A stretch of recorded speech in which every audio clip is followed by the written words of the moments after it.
મારી રહ્યો છે, એની માં બહુ બૂમ કરે છે.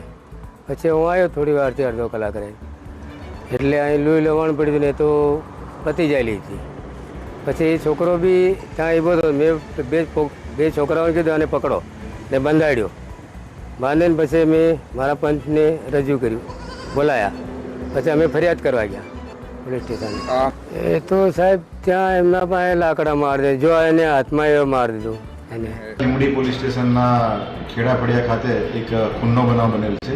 જે કામની હકીકત એવી છે કે આ કામનો જે આરોપી છે વિજય, એને પોતાની માતા સરલાબેનને જમવાનું બનાવતા કહેતા જમવાનું બાબતે ઝઘડો થતા આ કામના જે આરોપી છે વિજય, એ જે સ્ટીલનો ચમચો તેમજ લાકડીથી જે મરનાર છે એને માથાના ભાગે તેમજ શરીરે ગંભીર ઈજા કરી અને મોત નિપજાવેલ છે.